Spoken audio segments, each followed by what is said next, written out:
Bonsoir et bienvenue à notre émission de ce soir.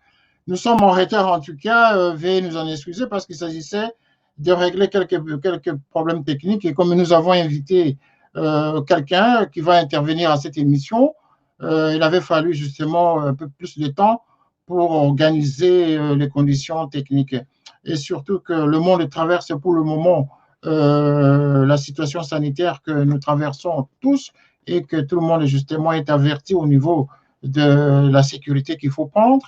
Donc, ceci nous a occasionné un petit retard, enfin, pas un petit retard en tout cas, hein, je dois être modeste de dire que, bon, nous avons connu un retard avant de démarrer cette émission, mais bon, la volonté du travail fait que nous étions obligés justement de continuer à régler cette question technique. Et donc, maintenant, tout est réglé, tout est rentré dans l'ordre et nous allons donc commencer notre émission sur la spiritualité. Donc, ce soir, nous allons parler d'un sujet particulier. Ce sujet particulier aujourd'hui, c'est un évangéliste qui a voulu, qui nous a appelé justement pour intervenir sur un sujet en tout cas particulier. Ce sujet particulier est lié justement au comportement que certaines personnes adoptent aujourd'hui. C'est-à-dire qu'aujourd'hui, la beauté féminine se retrouve plongée dans un domaine beaucoup plus particulier qui s'appelle le port des mèches. Et donc, les femmes aujourd'hui, pour exprimer leur beauté naturelle, on rajoute un tout petit peu avec d'autres éléments que l'on appelle les mèches, tantôt les mèches brésiliennes, les mèches indiennes et tout ce qui va avec. Mais est-ce que pour qu'une femme retrouve sa beauté, elle qui est déjà belle naturellement, est-ce qu'il faudra-t-il que cette femme encore en rajoute? Mais lorsqu'une femme met les mèches, ces mèches lui apportent quoi dans sa vie? Parce qu'elle est déjà, elle a déjà une parure naturelle que Dieu lui avait donnée. Elle est déjà belle avec sa chevelure. Est-ce qu'il faudra-t-il qu'elle la rajoute? Avec le risque d'amener dans sa vie d'autres éléments justement nocifs pour son évolution et pour son comportement. Et donc, le port des mèches est un sujet particulier auquel nous allons discuter ce soir. Et nous avons invité en duplex un évangéliste qui prêche la parole de Dieu, le vrai Dieu. Il a voulu justement démontrer que le port des mèches est un envoûtement, est un péché, selon son terme. Donc, sur ce plateau, en duplex, nous avons invité, dans cette émission de spiritualité, un évangéliste en tout cas, qui prêche la parole de Dieu, que la plupart des gens connaissent très bien parce que il prêche même dans les réseaux sociaux, sa voix est très suivie en tout cas à travers différents groupes sociaux et ça fait plusieurs années en tout cas qu'il envoie sa parole justement à travers les différents réseaux.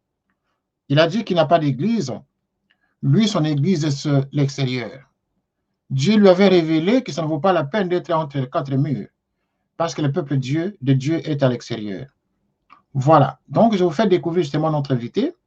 Il s'appelle donc Samuel Dibanzangila, évangéliste, qui va justement parler avec nous. Bonsoir, évangéliste.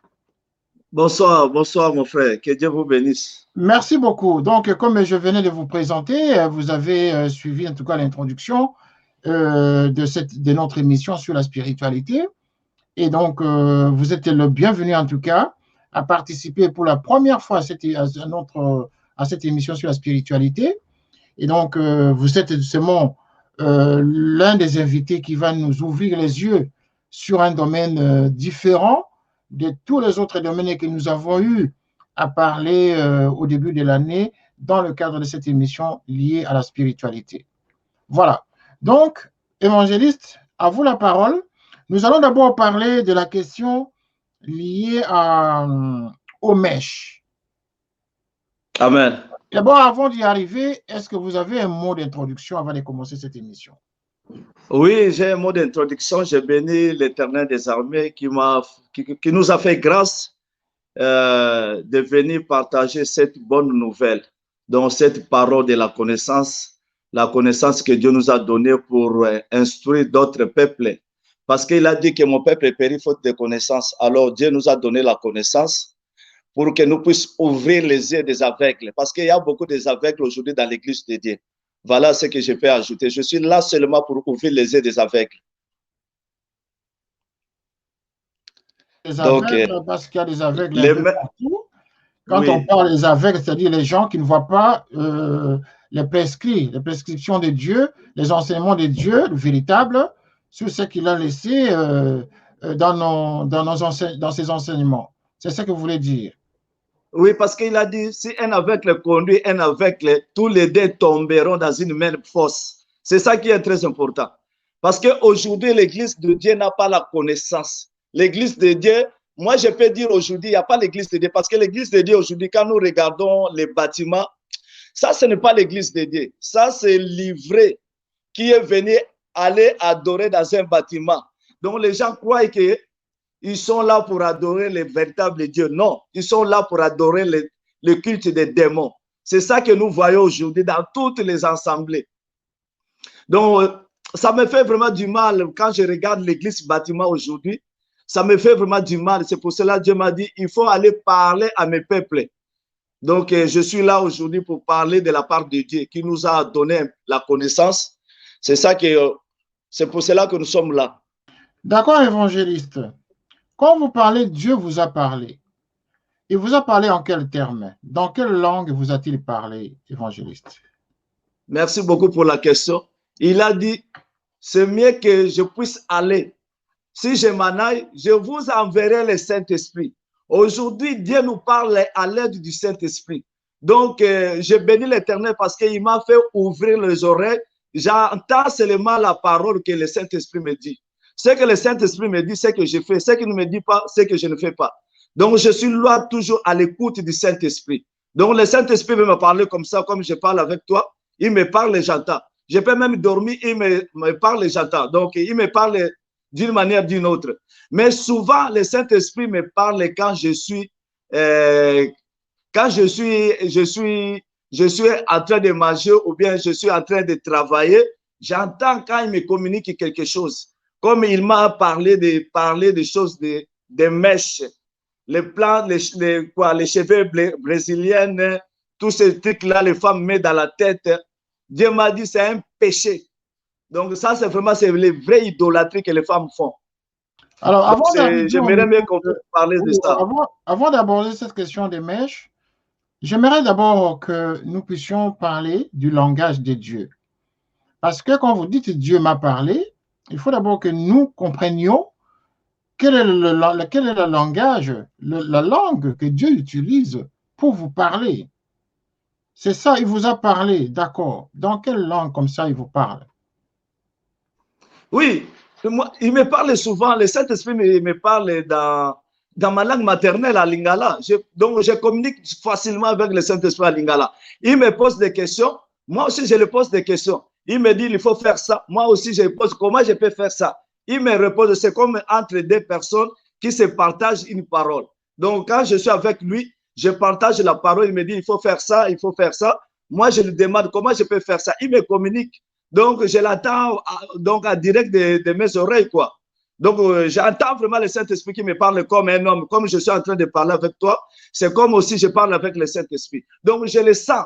Donc, je le sens au fond de mon cœur. Mais comment vous savez identifier que c'est le Saint-Esprit qui vous parle? Ça peut être parce que je suis un enfant de Dieu. Je ne suis pas un enfant de diable, je suis un enfant de Dieu. J'ai la connaissance de la parole. Parce que quand on dit que mon peuple périt, manque de connaissance, ce n'est pas la connaissance de donner des chapitres. Non, ce n'est pas ça. Ça, ce n'est pas la connaissance. Ça, c'est la connaissance du monde. Tu vois? Donc, la connaissance que Dieu nous a donnée, quand il a dit que mon peuple périt faute de connaissance, c'est cette connaissance que l'esprit d'un homme, et cet esprit doit être actif. Donc, mon esprit est actif. Donc, j'entends tous les bruits qui viennent à gauche et à droite. Je sens ça, c'est Dieu qui me parle. Ça, c'est le Saint-Esprit. Ou bien ça, c'est le monde. Donc, j'ai la connaissance d'observer le bien et le mal. C'est ça que je pouvais dire. C'est-à-dire qu'en même temps, vous savez distinguer le vrai Dieu du faux Dieu. C'est ça? Bien sûr, parce que j'ai la connaissance. Oh, comment se manifeste le vrai Dieu? Parce que d'abord, Dieu, c'est un Dieu jaloux. Donc, quand tu as donné ta vie à Jésus-Christ, il faut marcher avec lui. Donc, tu es dans ce monde, mais tu n'es pas de ce monde. Donc, les choses de ce monde ne t'intéressent plus. Donc, je suis comme un fantôme qui vit dans ce monde. Donc, nous, les enfants de Dieu, nous sommes comme des fantômes qui vivent dans ce monde. Parce que la Bible a dit que nous sommes dans ce monde, mais nous ne sommes pas les gens de ce monde. C'est ça qui est très important. Mais aujourd'hui, nous voyons nos sœurs, ils disent que ce sont des chrétiens, mais quand on regarde leur comportement, on voit tous les jours dans l'église, tous les sœurs dans l'église ont des cheveux, des mèches, des gabelles, des plantes. Ça fait mal. Quand le Saint-Esprit me communique, je sens même à moi-même, ça fait vraiment très mal. Parce que je vois tous ces gens-là qui sont dans l'église bâtiment, ce sont des livrés, ne sont pas les blés. Parce que les blés, ce sont des enfants de Dieu qui ont la connaissance. Donc, les enfants de Dieu ne font pas ce qu'ils veulent, mais ils font ce que Dieu nous a commandé de faire.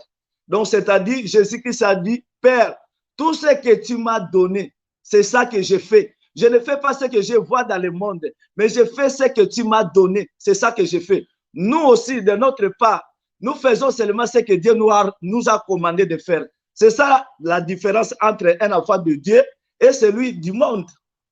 Parce que nous avons blé et nous avons les livrés. Alors, maintenant, vous savez, évangéliste, quand nous parlons, il y a beaucoup de gens qui attendaient cette émission et qui commencent déjà à écrire depuis que vous avez commencé à parler. Ils posent des questions déjà. Il y en a un qui pose la question de savoir c'est quoi le Saint-Esprit, qui est le Saint-Esprit pour vous et de quel Dieu vous parlez. Qui est votre Dieu? Voilà. Amen.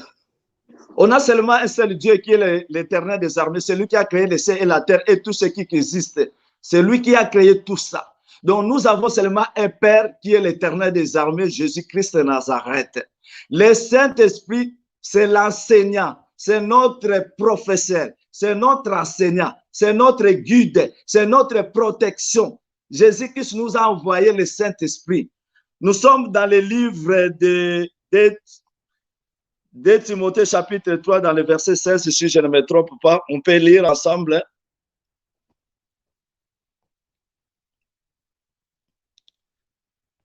Nous sommes dans le livre de 2 Timothée chapitre 3, si je ne me trompe pas. Oui, dans le livre de 2 Timothée chapitre 3 dans le verset 16, on a écrit, je lis au nom de notre Seigneur Jésus-Christ. Toute écriture inspirée de Dieu est utile pour enseigner, pour convaincre, pour corriger, pour instruire dans la justice, afin que l'homme de Dieu soit accompli et propre dans toutes bonnes œuvres. C'est-à-dire, un enfant de Dieu ou bien un homme de Dieu, il n'a pas de défaillance, il n'a pas de péché en lui. En lui, tu ne peux pas trouver de péché. Pourquoi? Parce que le Saint-Esprit, il nous amène dans des dimensions profondes, dans des dimensions spirituelles. Il nous amène dans la profondeur de Dieu pour comprendre les Écritures. Tu vois? Donc, si tu n'as pas le Saint-Esprit, or que le Saint-Esprit ne vient pas comme ça. Le Saint-Esprit a des principes. Donc, un enfant de Dieu, c'est lui qui marche avec la parole de Dieu et qui suit Jésus. Il a donné sa vie à Jésus-Christ parce que l'Écriture dit, nous sommes morts avec lui et nous sommes ressuscités ensemble avec lui. Donc, si tu n'es pas encore mort avec Jésus, donc tu n'es pas un enfant de Dieu, tu n'es pas un homme de Dieu. Donc, tout ce que nous voyons aujourd'hui dans le monde, ce sont des livrés. Ce ne sont pas les enfants de Dieu, ce ne sont pas des serviteurs de Dieu, mais ce sont des livrés qui prennent le nom de Jésus pour faire de l'argent. Parce que s'il y avait vraiment l'église de Dieu aujourd'hui, pourquoi il n'y a pas l'amour? Pourquoi au Congo? Pourquoi en Afrique? Pourquoi aujourd'hui dans le monde, l'amour n'existe pas? Mais partout, il y a des églises. C'est ça la question qu'il faut se poser. Donc, aujourd'hui, nous disons qu'il n'y a pas l'église de Dieu. Or que l'église de Dieu, ce n'est pas le bâtiment. L'église de Dieu, c'est-à-dire un peuple mis à part. Comme Jésus-Christ a dit dans Jean chapitre 17, nous sommes dans le monde, mais nous ne sommes pas de ce monde. Donc, notre vie n'appartient pas de ce monde. Notre vie appartient à notre Père éternel. Jésus-Christ de Nazareth est le Dieu Tout-Puissant. Le Dieu d'Abraham, Dieu d'Isaac et de Jacob. Il est toujours, celui qui était, il est toujours avec nous. Donc, c'est ça que je peux dire aujourd'hui. Il n'y a pas l'église de Dieu aujourd'hui. Il n'y a pas une église de Dieu bâtiment aujourd'hui. Parce que l'église aujourd'hui, la Bible dit dans 2 Corinthiens chapitre 5, il a dit, on a écrit, si vous avez connu Jésus-Christ selon la chair. Ah, aujourd'hui, nous ne le connaissons pas de cette manière. Aujourd'hui, tout c'est spirituel. Donc, c'est pour cela, nous étions dans les bâtiments. Mais aujourd'hui, Dieu nous a fait grâce, nous avons compris que Dieu n'habite pas dans les bâtiments. Dieu n'habite pas dans des maisons construites par les mains d'hommes. C'est-à-dire, Dieu, c'est la parole. Nous, aujourd'hui, nous sommes avec la parole. Partout où je marche, je suis avec la parole, je suis avec le Dieu, l'Éternel des armées. Parce qu'il n'y a qu'un seul Dieu. Il n'y a qu'un seulement un seul architecte, le véritable architecte, je dis. C'est lui qui a créé le ciel et la terre. Donc, tous ces gens-là disent qu'il y a un autre architecte, c'est faux. Parce que nous voyons seulement un seul monde, le monde que Dieu a créé depuis le commencement jusqu'à aujourd'hui. Nous avons seulement un seul monde, là où nous habitons. Donc, voilà ce que je peux dire, quoi. Alors, mais je voudrais quand même poser une question de savoir, évangéliste, mais même au temps de Jésus, il y avait quand même des bâtiments. Les gens s'est réunis dans les synagogues, les gens priaient.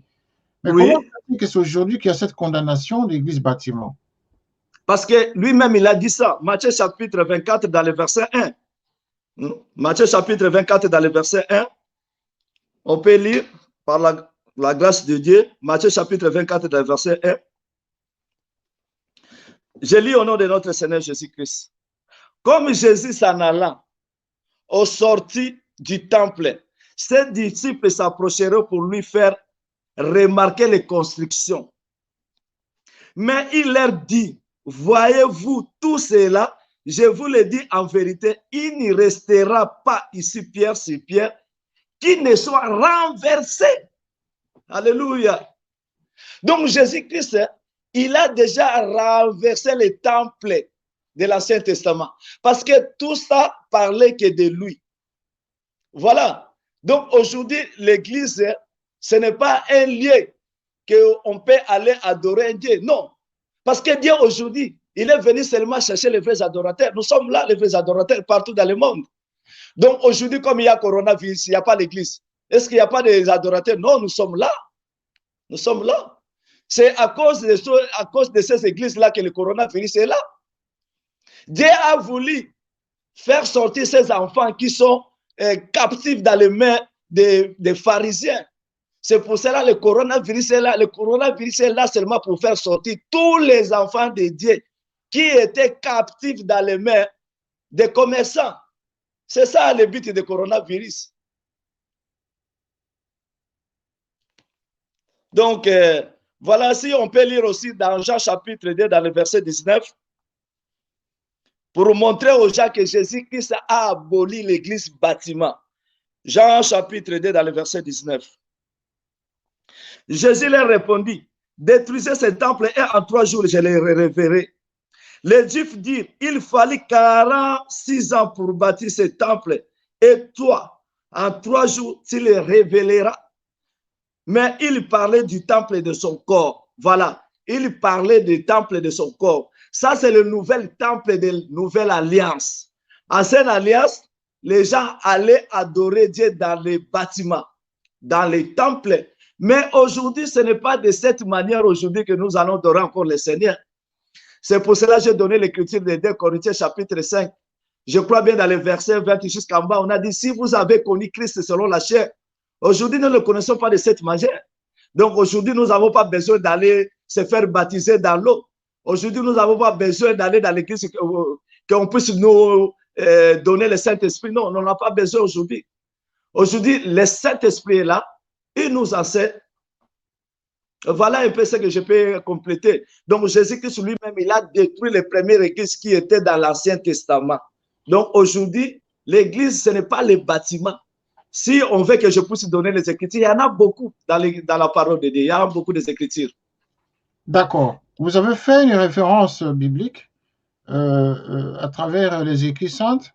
Maintenant, la question évangéliste, c'est de savoir, de vous demander, cela voudrait dire que pour le moment, y compris vous-même, y compris les autres pasteurs et tous les prédicateurs à travers le monde ont échoué dans leur mission. Oui, mais bien sûr, ce sont des ignorants. Donc, ce sont des gens qui ne comprennent pas la parole de Dieu. Ce sont des gens qui n'ont pas la connaissance de Dieu. Parce que lui-même, le Seigneur a dit, détruisez ces bâtiments-là. Bon, pourquoi aujourd'hui on va aller encore adorer Dieu dans les bâtiments?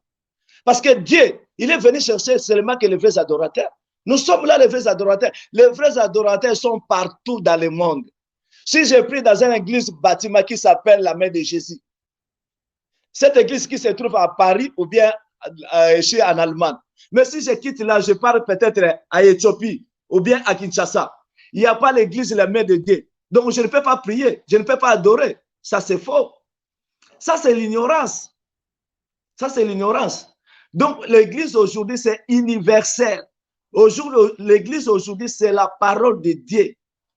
Donc, moi, avec ma famille et toute ma famille, je leur dis que l'église bâtiment n'existe pas. Ça, ce sont des commerçants. Ce sont des commerçants. Mais n'empêche, évangéliste, pour prier, quand même, on doit trouver un cadre, un milieu, un endroit où on peut se rassembler et prier Dieu. Mais empêcher aux gens de construire des temples, des églises, des bâtiments, tout ça, c'est quand même aller à contre-sens des réalités actuelles. Comment les gens vont se rassembler pour prier? Sous les arbres ou aller enfin, je veux dire, dans la forêt, c'est pas moi, dans la savane ou à un endroit public comme ça, c'est mettre des masses de gens en train d'adorer Dieu. Le cadre est quand même de prière est nécessaire. Oui, vous avez raison, mon frère, mais c'est ça que je dis que c'est manque de connaissances. Nous sommes dans Matthieu chapitre 18, dans le verset 20. La Bible a bien dit, il a écrit, là où deux ou trois sont rassemblés à mon nom, je suis au milieu d'eux. C'est-à-dire, les deux et les trois qui se sont rassemblés, ce sont des témoins qui témoignent que Jésus-Christ est le Seigneur, qui témoignent que Jésus-Christ est le Fils de Dieu, qui témoignent que Jésus-Christ est lui le Créateur. Donc, il y a des gens qui lisent cette parole comme ça. Mais avant de comprendre cette parole, il faut d'abord regarder derrière. Donc, Matthieu chapitre 18, verset 20, si tu veux avoir l'explication de ces paroles, il faut regarder derrière. Donc, derrière, ce sont des prophètes. Donc, je suis obligé de regarder derrière. Donc, derrière, nous avons les prophètes. Derrière, nous avons la loi. Derrière, nous avons les psaumes. Donc, on peut regarder maintenant derrière pour comprendre Matthieu chapitre 18 dans le verset 20. Donc là, je parle directement dans Deutéronome chapitre 19 dans le verset 20. Alléluia. Deutéronome chapitre 19 dans le verset 15. Écoute, je lis au nom de notre Seigneur Jésus-Christ. Deutéronome chapitre 19 dans le verset 15, on a écrit quoi? Un seul témoin ne suffira pas contre un homme pour constater un crime ou un péché, quel qu'elle soit. Un fait ne pourra établir que sur la déposition de deux ou de trois témoins. Lorsque un faux témoin s'élèvera contre quelqu'un pour l'accuser d'un crime, les deux hommes en constatation comparaîtront devant l'Éternel, devant les sacrificateurs et le juge alors en fonction. C'est-à-dire, ici, on nous montre des choses, comme on dit, en doctrine. Donc, les choses, quand on dit doctrine, c'est-à-dire les choses que nous vivons. Bon, Jésus-Christ, là-bas, il parle en révélation quand il dit que là où deux ou trois sont rassemblés à mon nom, je suis au milieu d'eux. Mais ici, Deutéronome nous montre que les deux et les trois, ce sont des gens qui étaient pendant les faits. Donc, ces gens-là qui étaient pendant les faits, ce sont eux qui témoignent comment les faits étaient passés. Donc, si tu n'étais pas là, tu ne peux pas témoigner. Donc, quand on dit que là où deux ou trois sont rassemblés au nom de Jésus, ce sont les gens qui témoignent, qui étaient pendant la mort et la résurrection de Jésus-Christ. Donc, nous, aujourd'hui, Dieu, dans Matthieu chapitre 5, il a dit, si tu veux prier, entre dans ta chambre. C'est ça qui est très important. Dieu n'a pas dit que si tu veux prier, allez dans un endroit, allez dans un bâtiment, réunissez avec les autres pour prier Dieu. Non. Il a dit, si tu as besoin de prier, entrez dans ta chambre. Prie Dieu qui est au ciel, qui voit partout. C'est ça qui est très important aujourd'hui. Mais les gens ne comprennent pas la parole de Dieu, ils ne comprennent jamais les Écritures. C'est pour cela que je peux donner une autre écriture. Matthieu chapitre 22. Parce qu'il y a aujourd'hui, il y a trop des aveugles. Matthieu chapitre 22 dans le verset 29. Je lis au nom de notre Seigneur Jésus-Christ. Jésus leur répondit, vous êtes dans l'erreur parce que vous ne comprenez ni les Écritures, ni la puissance de Dieu. Donc, je peux dire que ces gens-là, tous ces pasteurs-là, les commerçants, les prophètes, ils ne comprennent ni les Écritures, ni la puissance de Dieu. Donc, tous ces gens-là qui parlent dans les bâtiments louer Dieu, ce sont des captifs. Bien aimés dans le terrain, une chose que Dieu m'a montré, il m'a montré les temples de ce jour. Il m'a montré des églises. Quand j'ai regardé dans les églises, j'ai vu toutes les femmes, j'ai bien dit que toutes les femmes qui étaient dans les bâtiments ont des cheveux, des mèches et des plantes dans la tête. Et Dieu me dit, le Saint-Esprit me souffle de regarder, est-ce que ce sont mes fils? Est-ce que ce sont mes filles? Moi, je dis, mais oui. Il dit, non. Ça, ce sont des livrets. Mais moi, ça, ce sont des livrets. Ce ne sont pas mes filles, ce ne sont ni mes fils. Ce sont des livrets. Je dis pourquoi. Il a dit, regardez tout ça. Dans leur tête, il y a des mèches. Mais rentrons dans les Genèse. Dans les Genèse, Dieu a dit tout ce que Dieu a dit, tout ce que Dieu a créé, il était bon. Il n'y a rien que Dieu a créé qui était mauvais. Tout ce que Dieu a créé dans les Genèse au commencement était bon. Mais tout ce que les femmes mettent aujourd'hui dans la tête, ça signifie quoi? Ça, c'est de la boue. Ils croient, selon le monde, qu'ils sont belles. Mais selon Dieu, Dieu est tellement fâché. Mais comment que les gens ne comprennent pas la parole de Dieu? Il y a des mamans. Tout ça, ce sont nos sœurs. C'est nos filles. Mais ils veulent être belles. Mais est-ce qu'ils comprennent la puissance des chevelures? Les chevelures que Dieu a données. Les cheveux que Dieu nous a donnés. Est-ce que les gens comprennent la puissance des cheveux? Les gens ne comprennent pas. Regardez Samson. Il avait la force à cause de ses cheveux. Donc, la seule chose que Dieu a donnée à la femme qui est très importante, c'est les cheveux. C'est la voile. Dieu appelle ça le voile. C'est-à-dire le voile, c'est quelque chose qui protège la femme. Le voile, c'est l'étoile de la femme. Le voile, c'est la puissance de la femme. Donc, si quand tu prends les mèches, tu mets ça sur ta tête, tu prends le voile que Dieu t'a donné. Donc, c'est comme quelqu'un qui dit que je n'ai pas besoin. Or que les cheveux, c'est une puissance de Dieu qui a donné à la femme. Si nous rentrons dans Genèse, il a dit, on peut chercher cette écriture-là, Genèse chapitre 3. Regardez ce que Dieu a dit à la femme. Genèse chapitre 3. Parce que les pasteurs aujourd'hui sont des commerçants. Des commerçants. Genèse chapitre 3. Voilà. Je suis dans le verset 15. Je lis au nom de notre Seigneur Jésus-Christ. Je mettrai l'imitié entre toi et la femme, entre ta postérité et sa postérité. Celle-ci t'écrasera la tête et tu lui briseras les talons. Donc, c'est ça la puissance que Dieu a donnée à la femme. Il a dit que je mettrai l'imitié entre toi et la femme. Toi, c'est le Satan. Toi, c'est le diable. Toi, c'est le serpent ancien. Dieu a mis l'imitié entre la femme et le serpent. Entre la prospérité de la femme et celle du diable. Il a dit quoi? Alors, celle-ci t'écrasera la tête. Donc, c'est-à-dire, Dieu a donné la puissance à la femme d'écraser la tête du serpent. Mais le serpent brisera les talons. Les talons de qui? Les talons de la femme. C'est pour cela que tu vois aujourd'hui à l'église bâtiment, c'est le serpent qui a brisé les talons de la femme. Quand tu pars dans une église bâtiment, tu vois 99% ce sont des femmes. Pourquoi? Parce que Dieu a donné la puissance à la femme d'écraser les serpents, mais aujourd'hui, la femme n'a pas la possibilité là. Il n'a pas le courage là. Il n'a pas la force là d'écraser les serpents. Pourquoi? Parce que la force que Dieu a donnée à la femme a négligé cette force qui est le cheveu. C'est pour cela que Saint-Esprit m'a soufflé de parler sur les cheveux.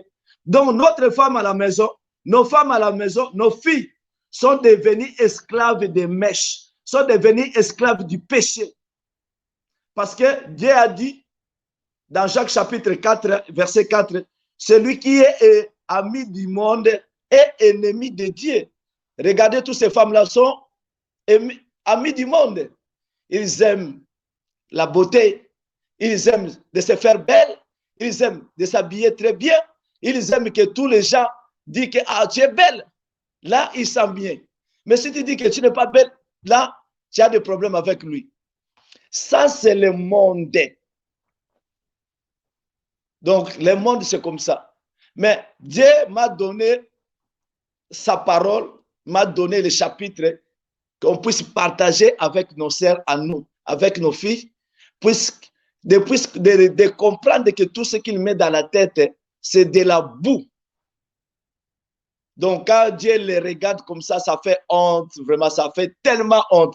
Parce que moi-même, j'ai vu Dieu m'a monté dans des églises, dans des bâtiments, oui, dans des temples aujourd'hui. Quand je regarde toutes les femmes qui sont là, avec les mèches dans la tête, vraiment, ça fait très mal, très, très mal. Donc, voilà, ça fait vraiment très mal. Oui, oui, vous avez bien expliqué, hein, vous basant sur les textes bibliques. C'est très bien. Oui. Mais maintenant, la société actuelle a beaucoup d'exigences. Si aujourd'hui les femmes commencent à porter des mèches, il y en a également qui en font le commerce pour survivre, pour vivre. Ils commercialisent les mèches. Mais il y a des mèches artificielles également. Oui. Mais est-ce que les mèches artificielles, peu importe les mèches, disons en général, nous avons compris que bibliquement c'est un péché, c'est un envoûtement et tout ça. Mais quand vous parlez de péché, en quoi le port des mèches seul peut heurter à la volonté de Dieu? En quoi le port des mèches peut heurter à son voisin, à son prochain? Parce que le fait de heurter à la vie de l'autre, c'est ce que nous pouvons appeler un péché selon les évangiles. Mais si moi je porte les mèches, enfin admettons que j'étais une femme et que je portais mes mèches à moi, j'achète avec mon argent, c'est une façon d'être dans ma peau. Le fait de porter ces mèches, ça ne gêne personne, je ne heurte personne, mais en quoi au nom de Dieu, Dieu verrait ça mal, le fait de porter les mèches et de me sentir dans ma peau, être plus belle. Voilà quoi, les mèches, ce sont des cheveux en même temps. En quoi c'est un péché réellement dans la vie actuelle si je ne fais pas le mal à autrui? Ça, c'est une bonne question, vraiment. Je remercie Dieu pour cette question. Donc, je peux lire d'abord pour donner l'explication de ces questions-là que tu m'as posées. Je suis dans un livre dans Corinthiens, 1 Corinthiens chapitre 10 dans le verset 23. 1 Corinthiens chapitre 10 dans le verset 23. On a écrit, je lis au nom de notre Seigneur Jésus-Christ. Je commence, s'il te plaît, dans le verset 22. Voulons-nous provoquer la jalousie du Seigneur? Sommes-nous plus forts que lui? Tout est permis, tout n'est pas utile. Tout est permis, mais tout n'édifie pas. Alléluia. Que personne ne cherche son propre intérêt, mais que chacun cherche celui d'autrui. Bien-aimé, tout est permis. Tout est permis pour les gens de ce monde. Tout n'est pas utile. La Bible a bien souligné, nous sommes dans ce monde, mais nous ne sommes pas de ce monde. Je ne parle pas du monde, je parle de ceux qui disent qu'ils sont des enfants de Dieu. Parce que le monde, avec ce convoitise charnel, appartient au monde. Mais moi, je suis en train de parler des enfants de Dieu. Parce que la Bible dit, il y a une différence entre ceux qui servent Dieu et ceux qui ne le servent pas. Nous voyons tout le monde qui sort aujourd'hui. Nous voyons les païens avec. Nous voyons aussi les enfants de Dieu avec. Donc, la Bible me dit, ça, ce ne sont pas des enfants de Dieu. Ce sont des livrés. Ce sont déguisés. Mais ils ne sont pas des enfants de Dieu. C'est pour cela que j'ai donné cette écriture. Tout est permis, mais tout n'est pas utile. Tout est permis, mais tout ne édifie pas. Pour nous, les enfants de Dieu, nous faisons seulement ce qui édifie la parole de Dieu. Donc, toute la journée, je fais seulement ce qui est bon pour le Seigneur. Parce que notre maître nous a enseigné. Il est venu faire seulement la volonté de son Père. Nous aussi, de notre part, nous faisons que la volonté de notre maître. C'est pour cela qu'il a dit que soyez mes imitateurs. Alléluia. Nous ne sommes pas des imitateurs de ce monde, mais nous sommes des imitateurs de notre Seigneur Jésus-Christ par sa connaissance de sa parole. Donc, je ne fais pas ce que le monde me dit. Parce que j'ai vu ma sœur a mis les cheveux dans la tête. Il s'est fait belle. Non. Selon les gens, selon le monde, il voit qu'il est belle. Mais moi, toutes ces femmes-là qui mettent les plantes dans la tête, moi, je ne vois pas qu'elles sont belles. Et je regrette vraiment. Aujourd'hui, quand tu regardes les nations à tout entière, tu vois toutes ces femmes-là qui se font belles. Tu vas voir qu'il a 3 enfants, 3 papas, 5 enfants, 5 papas. Pourquoi? Parce que l'extérieur et l'intérieur, ce ne sont pas la même chose. Donc, quand un homme voit une femme qui a fait des mèches, les plantes là, il dit que cette femme est belle. Mais quand ils sont maintenant ensemble, il découvre que dans cette femme, il n'y a rien de spécial. Qu'est-ce qu'il fait? Il quitte la femme. Maintenant, la femme a un enfant. Après, la femme va encore retourner là où il était avec les mèches, les plantes. Il se fait belle dans la rue, dans des boîtes, dans des magasins. Quand il va rencontrer encore un homme, il vient, ils sont encore ensemble. Il fait encore un enfant. Mais cet homme-là va encore remarquer que ce qu'il a vu de l'extérieur, ce n'est pas aussi l'intérieur. Il va quitter, ainsi de suite. Jusqu'à ma sœur, il devient avec 7 enfants, avec 7 papas. Pourquoi? Parce que la première chose qu'il a fait, il a détruit la puissance, il a détruit l'étoile que Dieu lui a donnée, qui sont les cheveux. J'ai des écritures, je vais donner tout ça. Donc, c'est pour cela que je dis que mettre les cheveux, c'est vraiment un péché. Pourquoi? Parce que quand Dieu a créé le monde, il a dit que tout ce qu'il a fait, c'était bon. Mais pourquoi? Si Dieu tout ce qu'il a fait est bon, pourquoi tu vas ajouter? Dieu m'a créé comme ça. Je suis fier comme Dieu m'a créé. Je bénis l'Éternel. Pourquoi je dois ajouter encore? Ce que je dois ajouter dans le monde, ce sont seulement de la boue. Parce que ce sont les pensées du monde. Ce sont les pensées du malin. Le malin, c'est le diable. Donc, c'est ça que je peux dire. Donc, j'ai des écritures. S'il y a le temps, on va donner des écritures pour montrer que mettre les mèches, c'est vraiment un grand péché. Donc, je suis encore à parler seulement un peu, mais je ne suis pas encore entré dans la profondeur. Bien sûr, des écritures, on peut entrer dans la profondeur. Ce n'est qu'une introduction. Ce n'est qu'une introduction sur la série d'émissions que vous aurez à nous présenter selon les calendriers que nous allons établir avec la direction de la télé. Et vous serez toujours invité, en tout cas, à venir partager. Amen. Que Dieu soit béni. À nos antennes. Maintenant, c'est une question que je vais vous poser par rapport à ce que vous venez d'expliquer. Comment expliquer que toutes ces belles femmes qui sont dans les églises, mais les pasteurs ou les prophètes qui prêchent dans ces églises, est-ce qu'ils lisent la Bible avec d'autres lunettes que vous? Ou ils lisent la même chose, ou alors ils ne voient pas ce que vous lisez, ou ils voient ce que vous lisez, mais ils ne veulent pas faire attention, ils ne veulent pas enseigner cela.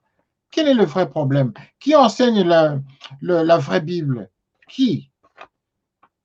Pourquoi ils ne prêchent pas sur cette notion dans toutes ces églises où pilulent toutes ces femmes chaque dimanche, chaque semaine, de veille de prière, de veille de prière, ils ont fait... Oui, veille de prière, ils font aussi de carême, des choses comme ça. oui, comment on appelle encore ça dans les églises en question? Ils appellent ça des carèmes, je crois. Hein. Il y a des termes où ils vont prier pendant une semaine, ils ne mangent pas, ils ne boivent pas et tout ça, mais elles sont tous dans cette parure des mèches. Pourquoi les pasteurs et les prophètes dans ces églises ne les prêchent pas sur cette notion-là? Ils lisent la Bible comment?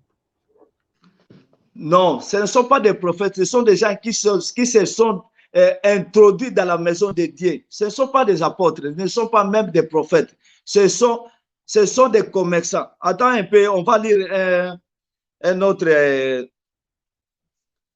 passage. Je suis dans Néhémie chapitre 8. C'est là la différence entre un serviteur de Dieu et un serviteur du monde. Néhémie chapitre 8, dans le verset 8. Qu'est-ce qu'on a écrit là-bas? Je lis au nom de notre Seigneur. On a écrit quoi? Il lisait distinctement dans les livres de la loi de Dieu et il en donna le sens pour faire comprendre ce qu'il avait lu. C'est-à-dire la loi tue, les Écritures tuent. Donc un serviteur de Dieu, c'est quelqu'un qui vient, qui donne l'explication de la parole. Alors, ces prophètes-là, ces pasteurs-là, ce sont des commerçants. Comme ce sont des aveugles, ils conduisent aussi les aveugles dans un trou. Parce qu'eux-mêmes, ils savent que nous n'avons pas le droit d'entrer dans le royaume des cieux. Ils le savent. Mais ils veulent toujours amener aussi beaucoup de gens derrière eux. Parce qu'un serviteur de Dieu donne l'explication des Écritures. C'est ça que je suis en train de donner. De dire à nos sœurs, à nos filles, que mettre des plantes, c'est une abomination totale en Dieu. C'est vraiment une abomination. Parce qu'elle-même qui met les plantes, il ne comprend pas. D'où viennent les plantes? Si je pose maintenant la question à nos sœurs, d'où viennent les plantes? D'où viennent tous ces cheveux-là qu'il met dans la tête? D'où viennent? Personne ne peut me donner les réponses. Or que ce sont des choses de sirènes. Pourquoi? Pour amener les gens à l'adultère. C'est pour cela aujourd'hui, il y a beaucoup de maris de nuit. Toutes les femmes là, tu vois, ils ont des maris de nuit. Mais ils ont honte de dire ça que j'ai un mari de nuit. Pourquoi? Parce qu'un démon qui est entré dans toi, qu'est-ce qu'il va faire en toi? Il va te séduire. Quand tu mets le beauté, tu mets tous ces cheveux-là, tu veux être quoi? Tu veux être belle. Pour faire quoi avec cette belle? Séduire les gens. Donc, quand nous regardons aujourd'hui dans l'église, toutes les femmes sont des séductrices dans l'église. Pourquoi? Ils ont des cheveux, ils se font belles. Alors, tous ces hommes-là qui sont dans l'église, qu'est-ce qu'ils font? Il faut seulement l'adultère avec eux.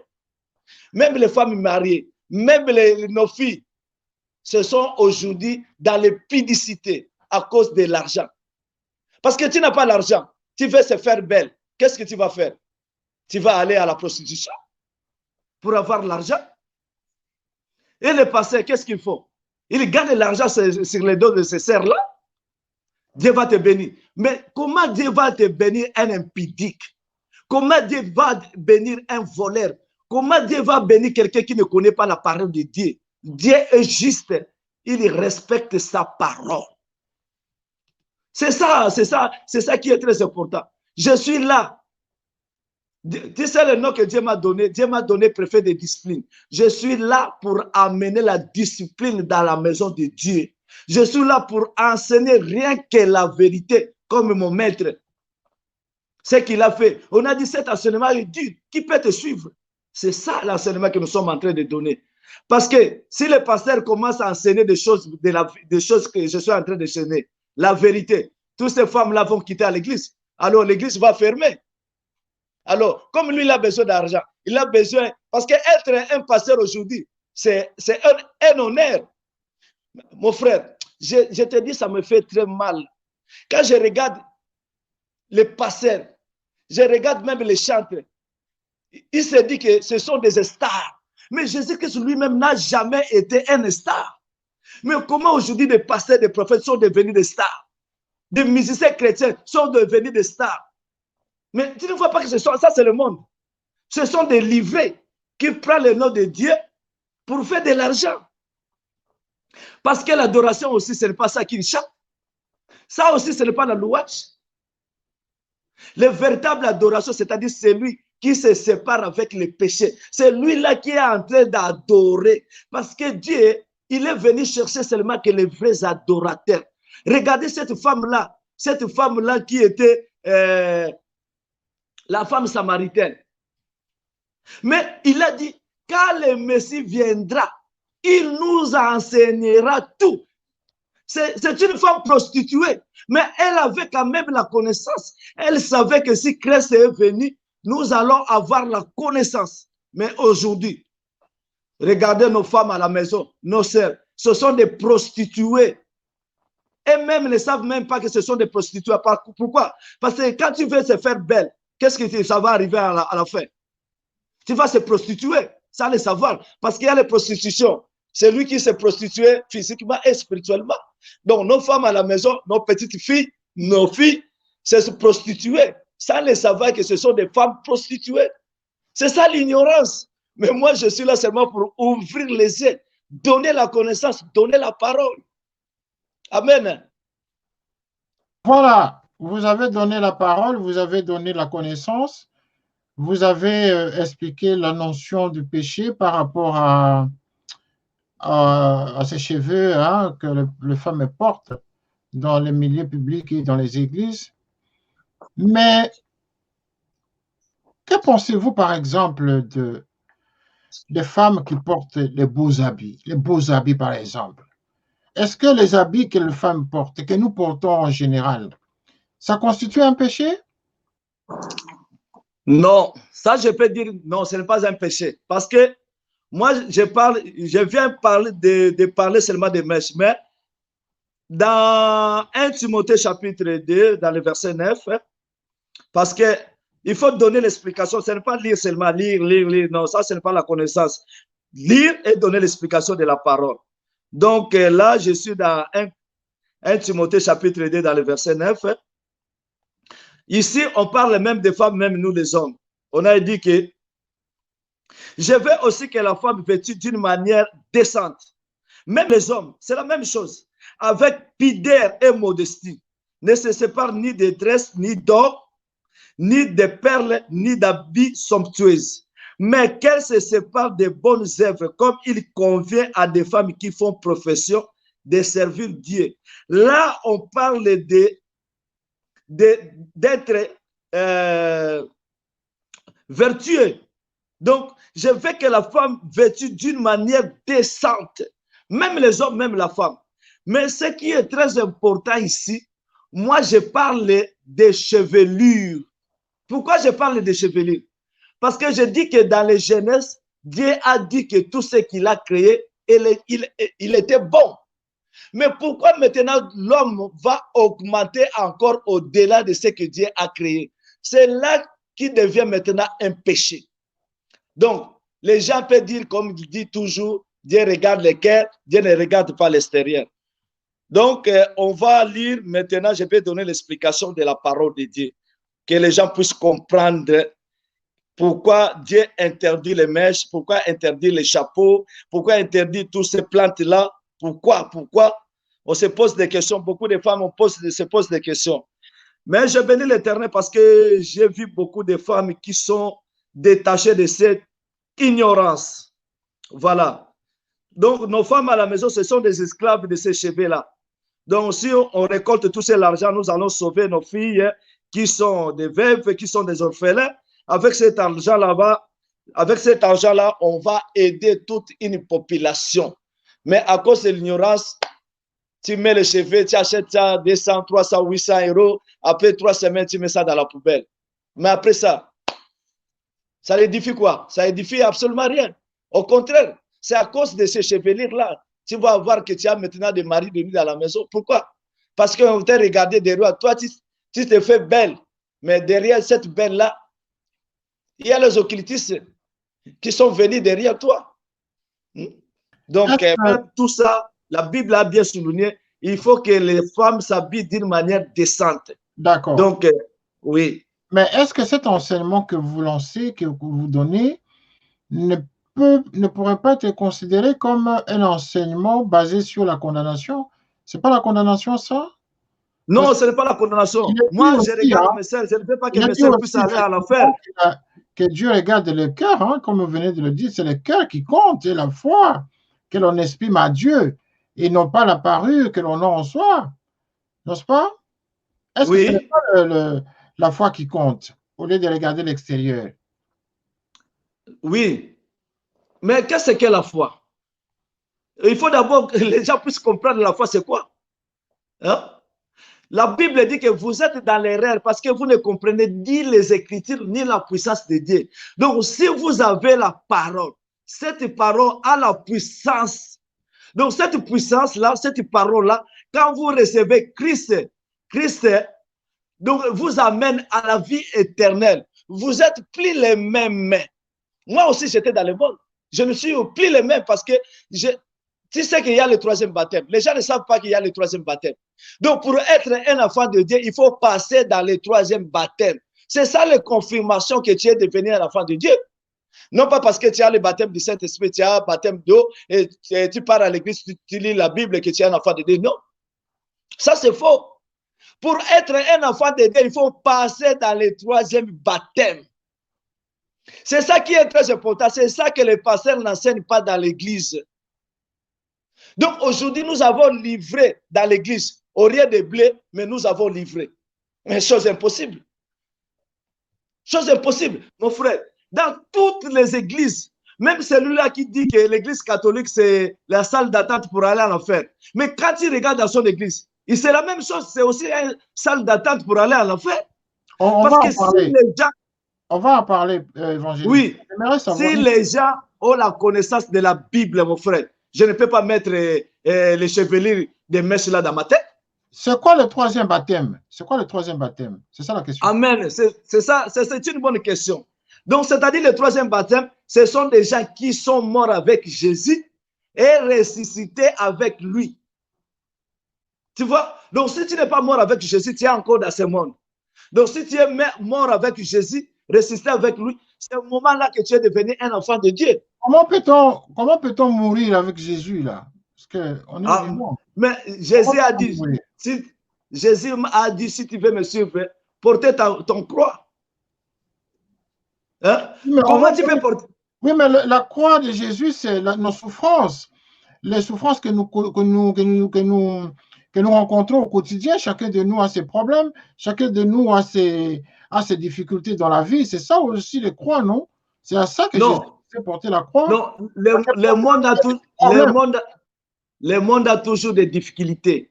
Mais en Jésus-Christ, il n'y a pas de difficultés. Pourquoi?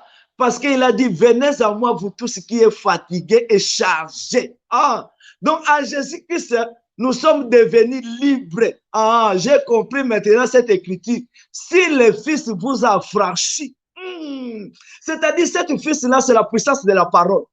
Cette puissance de la parole, c'est ça l'explication des Écritures.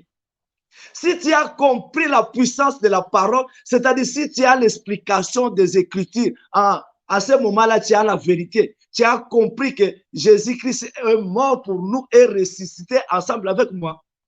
Je suis dans le livre de Romains chapitre 6. Là-bas, l'apôtre Paul dit quoi? Que dirons-nous donc? Que dirons-nous donc?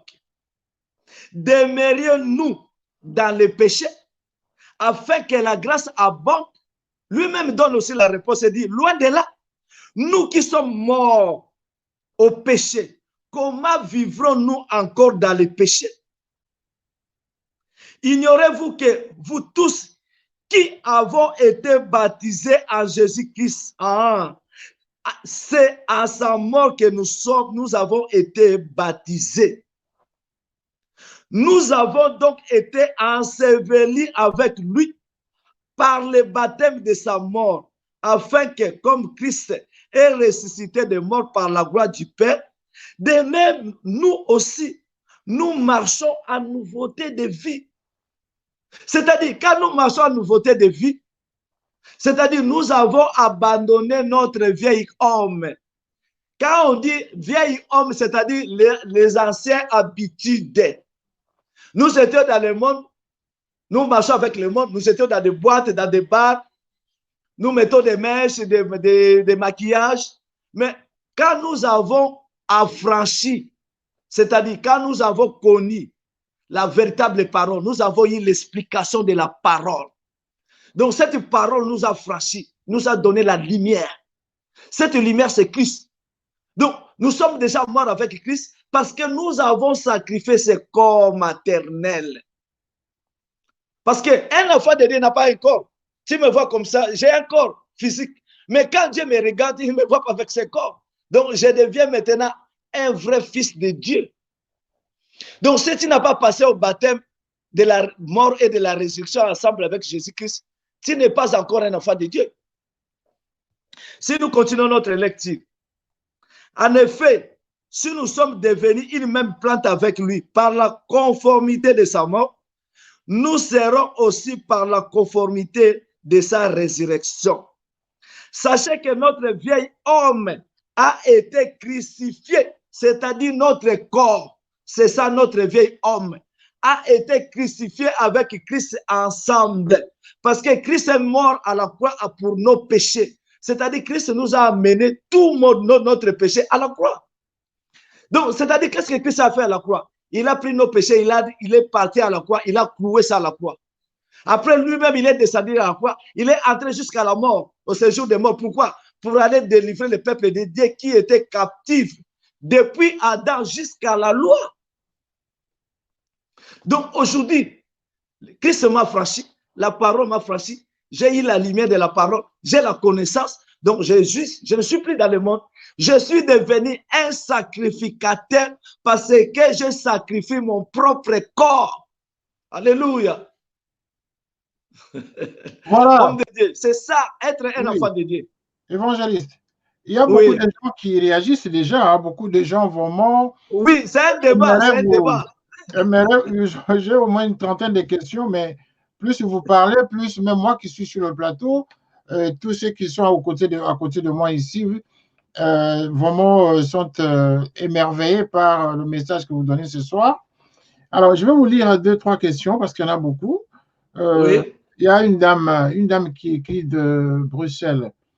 Voilà, elle dit, citez mon nom, voilà, elle s'appelle Émilie. Elle dit ceci: demandez à l'évangéliste, voilà, je suis une femme, je porte effectivement des mèches, je porte les brésiliennes, je porte les mèches indiennes, des choses comme ça, je dépense effectivement de l'argent pour ça. Bon, je vais à l'église également, mais mon mari ne me reproche rien. Mon mari est tout à fait d'accord que je porte les mèches. Est-ce que mon mari participe dans mon péché? Voilà la question. Oui, parce que, bon, je remercie Dieu pour cette question. Je vais dire d'abord que les femmes qui portent les mèches, donc, elles-mêmes ne savent pas pourquoi. D'où viennent ces mèches? Donc, c'est ça d'abord le problème. Avant de mettre quelque chose, d'abord, il faut comprendre. Celui qui a la connaissance. Si je veux manger les haricots, d'abord, je vais comprendre les haricots, c'est quoi? Si je veux avoir du pain, manger du pain, je dois devoir comprendre le pain, c'est quoi? Je ne peux pas faire quelque chose parce que les gens font ça. Moi aussi, je vais faire ça. Non. Je dis bien aux enfants de Dieu. Moi, je ne parle pas aux gens de ce monde. Moi, je parle à ceux qui disent qu'ils sont des filles de Dieu. Mon frère, donc Sarah, quand il était parce que Sarah, je peux dire Sarah, ce n'est pas un blanc, ce n'est pas une blanche. Sarah, c'est une africaine. Quand Sarah est partie en Égypte, tout le monde a été étonné avec sa beauté. Donc, les rois, tous les gens qui travaillaient dans la maison des rois, quand ils ont regardé Sarah, ils disent, quelle beauté magnifique. Mais les cheveux que Dieu vous a donnés, c'est ça la puissance, c'est ça le voile, c'est ça l'autorité. Mais quand tu prends un autre cheveu, tu mets ça au-dessus. Mais tu es en train de bafouer l'autorité que Dieu t'a donnée. Donc, si Dieu t'a donné les cheveux courts, il sait pourquoi il t'a donné les cheveux courts. Parce qu'il sait qu'avec les cheveux courts, il y a beaucoup de puissance là-bas. Pourquoi tu veux avoir les cheveux longs? Pourquoi? Parce que lui-même, il sait pourquoi je suis gros, pourquoi je suis de telle taille. C'est lui qui m'a créé, il connaît pourquoi il m'a créé comme ça. Je reste comme ça, comme ça, comme il m'a créé. Je ne peux pas dire que pourquoi je suis comme ça, moi je vais comme ça. Non. Sœur, je te dis la vérité. Peut-être ton mari est aussi ignorant. Il ne connaît pas la parole de Dieu. Il ne connaît pas les profondeurs de Dieu. Il ne connaît pas la connaissance. C'est pour cela, moi aussi, ma femme, c'est moi-même qui partais quand même dans les marchés pour acheter tout cela. Ma femme ne voulait pas de ça. C'est moi qui ai habitué à ma femme de porter ces voiles-là. Mais je suis aussi le premier à lui dire que ma chérie, regarde les Écritures. Il a compris. Même ma fille à la maison, elle était toujours en train de gratter la tête. Hein? Donc, 2 mois, 3 mois, il n'y a pas de douche, il n'y a pas de l'eau qui entre dans les cheveux. Ça fait mal. Quand je regarde ma fille comme ça, en train de gratter tout le temps, je dis, mais ma femme, ça c'est quoi? Ça c'est quoi? Laisse-la comme elle est. Dieu l'a créée très belle. Laisse-la comment? Comme ça. Aujourd'hui, tout le monde dans ma maison, nous sommes libres, ma femme est libre, ma fille est libre. Nous ne sommes plus esclaves des mèches, nous ne sommes pas esclaves des plantes. Non, quand on a l'argent, on est en train de sauver les veuves et les orphelins. C'est ça le travail que Dieu nous a donné aujourd'hui. Mais et regarde, demande à tous ces femmes-là. D'économiser de l'argent qui est alloué à ces dépenses-là. Oui, mon frère. Il y a beaucoup de filles aujourd'hui dans l'Afrique qui prostituent à cause d'avoir des mèches. Est-ce que ça édifie à quoi? Ça édifie à quoi? À rien. Ça édifie à quoi? À rien. À rien. Donc, si tu veux être belle dans ce monde, tu es ennemi de Dieu. Voilà. C'est ça la différence. Oui, oui, allez-y, terminez la phrase. Terminez. Si tu veux être belle, nous avons une écriture ici dans Jacques chapitre 4, dans le verset 4. Jacques chapitre 4, verset 4. Il a dit, si tu veux être ami du monde, tu es ennemi de Dieu. Si tu veux être ami de Dieu, il faut que tu abandonnes toutes ces choses du monde. Donc, Jacques chapitre 4, dans le verset 4, je lis au nom de notre Seigneur Jésus-Christ. Adultères que vous êtes, ne savez-vous pas que l'amour du monde est inimitié contre Dieu? Celui donc qui veut être ami du monde sera ennemi de Dieu. Vous voyez? Donc, celui qui aime le monde, celui qui se fait belle dans le monde, donc celui-là, il est en train de prostituer. Il est en train de mener les gens à l'adultère. Donc, j'ai dit qu'il y a des adultères. Il y a les gens qui font l'adultère physiquement et spirituellement. C'est pour cela, aujourd'hui, même les femmes mariées à la maison, ils ont beaucoup de maris de nuit. C'est à cause de quoi? C'est à cause qu'ils veulent se faire belle. Ils ont des problèmes dans la maison. Pourquoi? Ils veulent se faire belle. Mais je peux donner les écritures. J'ai dit que j'ai des écritures. Hein? Comme c'est le premier jour, je laisse un peu, je casse un peu toutes ces écritures-là. J'ai des écritures. Quand je vais lire ces écritures-là, toutes les femmes qui mettent les mèches, si vraiment ils sont des filles de Dieu, ils vont tous abandonner. Je crois. Parce que cet enseignement vient du Père. Ça ne vient pas du monde. Parce que cet enseignement vient du Père, c'est-à-dire du Père créateur, des dieux créateurs, de notre Dieu qui a créé l'humanité, du vrai Dieu. Maintenant, je vais vous lire la dernière question, en tout cas évangéliste, et puis on va terminer l'émission aujourd'hui. Nous allons nous répondre l'autre fois. Voici une question qui nous arrive. Cette question, vraiment, elle est importante, je vais la lire. Alors, demandez à l'évangéliste, est-ce que toutes ces églises où il y a tous ces péchés, est-ce que ce sont vraiment les églises de Dieu ou les églises satanistes ou ce sont des sectes? Voilà, c'est la question. C'est simple de répondre à cette question-là. Parce que je peux dire, ce sont des églises du diable. Pourquoi? Parce que les gens n'ont pas la connaissance. Non? Les gens n'ont pas la connaissance. Parce que les gens font ce que le monde fait. Ce que le monde fait, c'est ça aussi ce qu'ils font. Mais nous sommes dans ce monde, mais nous ne sommes pas les gens de ce monde. Mon frère, je peux te dire, Dieu ne regarde pas le nombre des hommes ou le nombre des femmes. Parce que si nous regardons Sodome et Gomorrhe, si nous regardons dans le temps de Noé, Dieu a détruit toute une nation. Il a sauvé seulement 8 personnes. Dans l'état de Lot, Dieu a sauvé seulement 4 personnes. Donc, vraiment, nous sommes dans... Lui-même, il a dit, génération pécheresse et adultère. Pourquoi il a dit ça? Parce que quand tu veux se faire belle, tu deviens quoi? Tu deviens directement un adultère. Donc, tu es en train de séduire les gens derrière. Tu es en train de séduire les gens d'une manière ou d'une autre, indirect ou directement. C'est pour cela aujourd'hui, tu vois, beaucoup de femmes se sont sorties avec les amis de leur mari. À cause de quoi? Quand il vient, ah, ma sœur, tu es belle, hein? Il commence à donner les félicitations comme ça. Mais quand une femme attend comme ça, il regarde dans la maison que son mari ne lui donne jamais le compliment. Mais l'ami de son mari, quand il vient toujours dans la maison, ah, ma sœur, tu sais que tu es belle, hein? Tu es belle, tu es belle. Mais à un moment donné, il va donner son cœur à l'autre. Pourquoi? Parce que le fait qu'il dit que tu es belle, la femme, il se sent très bien. Donc, ça, c'est du monde. Du monde. Mais nous, enfants de Dieu, nous voulons toujours faire quelque chose qui édifie. Si ça n'édifie rien, je ne peux pas faire ça. Pourquoi? Qu'est-ce que je peux gagner là-bas? Je peux gagner rien.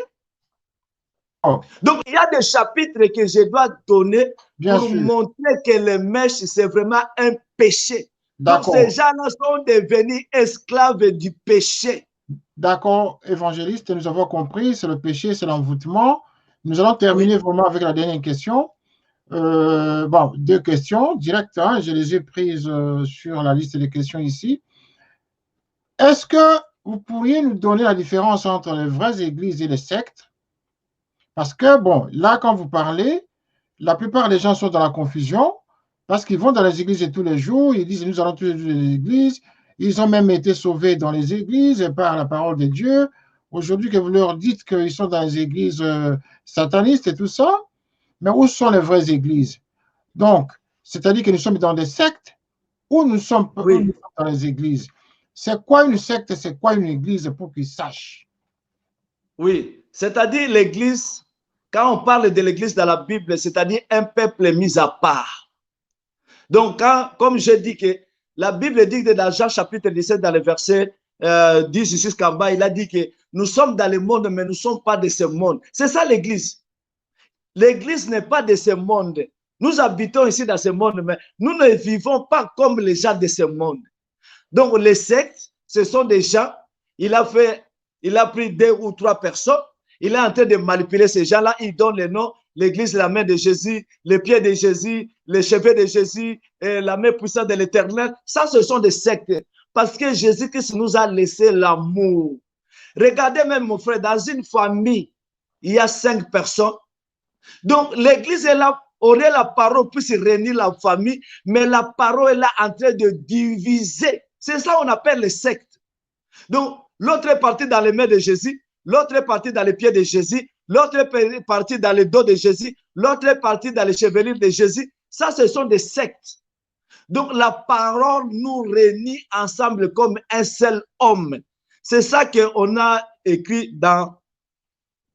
Je peux lire ce chapitre-là très vite parce qu'il n'y a plus de temps. Je suis dans 1 Corinthiens chapitre 10. Je commence dans le verset 15. 1 Corinthiens chapitre 10, dans le verset 15. Je lis au nom de notre Seigneur Jésus-Christ. Je parle comme à des hommes intelligents. Jugez vous-même de ce que je dis. Les coupes de bénédiction que nous bénissons n'est-elle pas la communion au sang de Christ? Le pain que nous rompons n'est-il pas la communion au corps de Christ? Puisqu'il y a un seul pain, nous qui sommes plusieurs, nous formons un seul corps car nous participons tous à un même pain. Donc, quand on dit le pain ici, c'est-à-dire la parole. Donc, si Christ est le même, si Christ est un, comment aujourd'hui les églises sont divisées? Ah, nous comprenons automatiquement que ce sont des églises des hommes. Ce ne sont pas des églises de Dieu. Parce que l'église de Dieu, là où nous sommes, nous les enfants de Dieu, nous sommes tous ensemble. Parce que nous formons qu'un seul corps, c'est le corps de notre Seigneur Jésus-Christ. Donc chez nous, là, il n'y a pas la division. Quand tu parles là-bas, là, on chasse les démons. Quand tu parles là-bas, là, on demande la dîme. Quand tu parles là-bas, là, on demande l'offrande. Quand tu parles là-bas, tu dis que j'avais eu le baptême dans telle église. Il dit là-bas, c'est faux. nous allons te donner notre baptême. Chez nous, c'est vrai. Quand tu quittes là-bas, tu pars encore dans notre église, on te dit, le baptême que tu as eu là-bas, c'est un faux. Nous allons te donner le vrai baptême. Mais les gens se demandent la question, mais quel est le vrai baptême aujourd'hui? Quel est le vrai dîme aujourd'hui? Quelle est la vraie église aujourd'hui? Quelle est la vraie parole aujourd'hui? La parole de Dieu aujourd'hui est universelle. C'est cette parole, quand tu lis dans ton Bible, essayez de demander à Dieu de te donner l'Esprit Saint, que tu puisses comprendre les Écritures. Donc, évangéliste est là, c'est lui qui veut avoir mon numéro, c'est lui qui veut avoir les enseignements. Nous sommes là pour aider que le peuple de Dieu. Comme notre père a dit à Élie, non, j'ai encore 8000, on n'a pas encore franchi les genoux devant les Baals. Nous sommes là. D'accord. Donc, Dieu a prophétisé depuis le temps d'Élie parce qu'il savait, nous sommes encore 8000. Nous sommes encore là. Nous sommes encore saints. Voilà, évangéliste. Merci beaucoup. En tout cas, vous avez été pas plus que clair. Hein. Vous avez expliqué beaucoup de choses qui ont édifié un grand nombre de gens, qui continuent d'ailleurs à écrire. Hein. Beaucoup de questions tombent là. Je ne sais pas comment m'en sortir avec... bon, voilà, la question ici, je vais la lire quand même. Votre enseignement est pour la femme ou pour la femme noire? Que dit l'évangéliste sur la femme européenne qui met les perruques et qui pratique la chirurgie esthétique? Bonne question quand même, hein? Félicitations.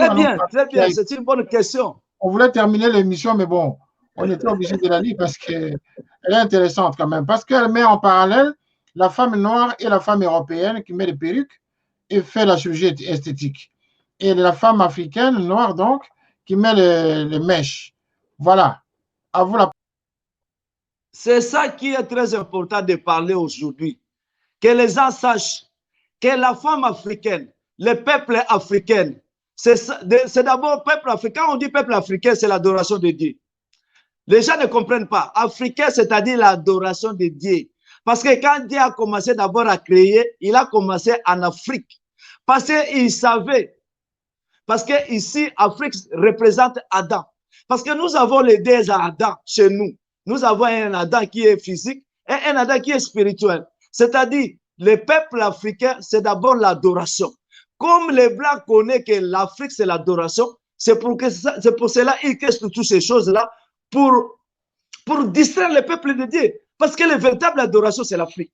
Non, il y a des Blancs aussi qui connaissent que l'Afrique, c'est l'adoration. Ils sont entrés dans l'adoration ensemble avec nous. Mais je peux dire ce qui est très important. Quand Jésus-Christ est venu, il a cherché d'abord de donner la vie à Israël. Après les nations, après. Donc, comme je suis là, je suis en train d'abord à donner la leçon, à enseigner d'abord mon propre peuple. Après, les gens de dehors, ils vont bénéficier aussi après. C'est ça l'évangile. L'évangile n'est pas donné à tout le monde. Donc, je ne suis pas venu pour prêcher d'abord à tout le monde. Je suis venu prêcher que les enfants de Dieu, partout ils sont, même les Blancs, même les Noirs. Mais en premier lieu, ce sont d'abord les peuples africains qui sont l'adoration de Dieu. C'est pour cela qu'il y a trop de distractions en Afrique. Tu vois, tout ce que les Blancs font, ce sont des occultistes. Évangéliste. Oui. Là, je pense que l'ami notre frère qui a posé cette question, je ne pense pas qu'il a reçu la réponse tout à fait, mais vous avez amorcé, vous êtes en train de vouloir répondre, mais vous êtes entré dans une autre dimension. Quand vous avez dit Dieu c'est en Afrique et Dieu c'est l'adoration, là vous risqueriez de me faire croire que Dieu est africain. Mais bien sûr, bien sûr. Dieu c'est un Africain. Donc, parce que nous avons des écritures. Je ne dis pas ce qui vient de moi-même. Donc, quand Dieu a dit que j'ai aimé Jacob, hein? J'ai haï Ésaü. Il s'est posé la question lui-même. Est-ce que j'ai l'injustice? A dit non. Je n'ai pas l'injustice, mais j'ai aimé Jacob, j'ai haï Ésaü. C'est moi Dieu. Donc, il est souverain de faire ce qu'il veut. C'est comme à la maison. Nous avons des fils uniques à la maison. Pourquoi on appelle Jésus fils unique? On appelle Jésus fils unique, c'est parce que Dieu n'a pas seulement un seul fils qui est Jésus. Non. Jésus, le fils unique, c'est parce que c'est lui qui a hérité le bien du Père. C'est pour cela qu'on appelle Jésus fils unique. Mais Dieu n'a pas un seulement fils unique. Moi aussi, je suis fils de Dieu. Toi aussi, tu es fils de Dieu. Ma sœur aussi est fils de Dieu. Mais Jésus, lui, il est le fils unique de Dieu parce qu'il a hérité le bien de notre Père. Voilà. Ma sœur, ne te trompe pas. Tous ces gens-là qui font les médecines esthétiques, ce sont les malins. Ce sont des choses de malins. Donc, ce sont des antichrists. Tout ça, tout cela, voilà leur direction, c'est l'enfer. Ce sont des livrés. Dieu n'a pas pitié de ces gens-là. Si tu veux lire dans 1 Corinthiens chapitre 6, tu les verrais là-bas, sont là, ces gens-là. Les lesbiens, les homosexuels, tous ces gens-là sont là, dans 1 Corinthiens chapitre 6. Commencez dans le verset 1 jusqu'à bas. Donc, la médecine, là, les esthétiques, là, ce sont des choses de ce monde. Nous sommes des enfants de Dieu, nous ne vivons pas de ce monde. Nous sommes dans ce monde, mais nous ne vivons pas de ce monde. Je répète ça. Un enfant de Dieu vit dans ce monde, mais il ne suit pas de ce monde. Il y a des choses. Jésus lui-même a dit, Père, je les laisse dans ce monde, mais ils ne sont pas de ce monde. C'est-à-dire, les choses de ce monde ne nous intéressent pas. Donc, la seule chose, quand j'achète quelque chose pour s'habiller, c'est tout. Je m'arrête là. Quel esprit est derrière tout ça? Quand tu mets les mèches, quel esprit est derrière tout ça? Dans chaque chose, il y a un esprit derrière. D'accord, évangéliste. Alors, je comprends. C'est ça que cet esprit que Dieu condamne. Ce que je comprends pour terminer l'émission ici, beaucoup de gens ont écrit, nous allons partager vos questions, en tout cas par rapport à ceux qui nous écrivent. Nous allons partager lors de la prochaine émission, mais pendant ce temps, je vais quand même remercier ceux qui nous suivent pour le moment. Et puis, évangéliste, j'aimerais quand même savoir, pour terminer, en tout cas cette fois-ci, quand vous dites que Dieu est africain, mais il y a risque que vous repreniez la logique des kimbanguistes qui disent que Simon Kimbangu, c'est lui le Dieu. Parce que vous avez dit Dieu africain, là. Est-ce que c'est ça le Dieu dont il s'agit? Ça, c'est la dernière question. Quand je dis Dieu, c'est un Africain, ce n'est pas Kimbangu. Donc, moi, je ne connais pas Kimbangu. Kimbanguiste. Donc, Simon Kimbangu n'a pas laissé Kimbanguiste. Simon Kimbangu a laissé Kintwadi, c'est-à-dire l'amour du prochain. Donc, il nous a dit que peuple congolais, peuple africain, que nous puissions soyez tous ensemble. Donc, moi, j'ai étudié aussi dans une école de Kintwadi, pas Kimbangu, Kintwadi. Donc, Kimbangu, c'est là, ce sont des choses de ce monde, que les gens qui ont créé tout ça. Mais Kimbangu lui-même, notre prophète, parce que Kimbangu, c'est mon grand-père, il n'a pas laissé Kimbanguiste. Lui, il a laissé Kintwadi, c'est-à-dire l'amour du prochain. Aimez-vous les uns les autres. C'est la même parole que Jésus-Christ nous a laissée. Mais aujourd'hui, si nous voyons dans l'église, est-ce qu'il y a l'amour du prochain? Il n'y en a pas. Pasteur lui-même, il est avec sa femme dans les Louis Vuitton, hein, avec les chaises de Louis Vuitton. Tous les chrétiens sont là avec les bas. Ça, ce n'est pas l'amour. L'amour, le vrai amour, donc ce que tu veux qu'on fasse pour toi, fais-le aussi pour les autres. Mais ce que nous voyons aujourd'hui à l'église, ce n'est pas ça. Okay. Donc, Kimbangu et Kimbangiste et Kintwadi, il y a deux choses différentes. Kimbangu, Fumu Kimbangu. Donc, quand nous appelons Fumu Kimbangu, c'est-à-dire, c'est un grand serviteur de Dieu. Donc, c'est lui, il nous a laissé peuple Congo, Kintwadi. Mais Kimbangiste, ce sont des commerçants qui sont venus chercher l'argent. Voilà, aujourd'hui, Kimbangu est divisé en deux parties, les enfants de Diangeda et les autres là de Nkamba. L'église de Dieu, ça, ce n'est pas l'église de Dieu. L'église de Dieu que Dieu nous a laissée dans Jean chapitre 21, là, nous allons voir l'église que Jésus-Christ nous a laissée. Même si nous regardons dans Matthieu chapitre 16, dans le verset 18, l'église de Dieu est embaumée. Il n'y a pas de séparation dans l'église de Dieu. Tout ce que nous voyons, ce sont l'église du monde. Ce sont les livrés, ce sont des commerçants. Donc, voilà ce que je peux dire. Donc, Kimbangu nous a laissé Kintwadi, nous a pas laissé Kimbangis. Merci. Parce que je suis aussi l'un des descendants de Simon Kimbangu. Donc, quand on dit que Fumu Kimbangu, là, on a construit l'église de Kamba. Kimbangu n'est pas quelqu'un de Kamba. Kimbangu n'est pas Musingombe. Mais l'origine de Fumukimbangu, c'est quelqu'un qui a traversé le fleuve Congo. Donc, Simon Kimbangu, il est l'un de l'autre côté. Donc, parce que quand il traverse l'autre côté du fleuve, c'est toujours le Congo. Donc, les gens ne peuvent pas me compliquer. J'ai dit que Congo, c'est Simon Kimbangu, c'est le Congo-Brazzaville. Non. Traverser Manianga là-bas, on traverse aussi le fleuve Congo. Donc, Simon Kimbangu, c'est un Munianga. Il est venu travailler dans les fermes. C'est pour cela qu'on appelle ça Bisingombe, c'est-à-dire les gens qui travaillaient avec les Ngombe. Donc, ce n'est pas un tribu, Bisingombe. Bisingombe, ce n'est pas un tribu. Donc, Simon Kimbangu, c'est Diangenda qui a acheté la terre là-bas.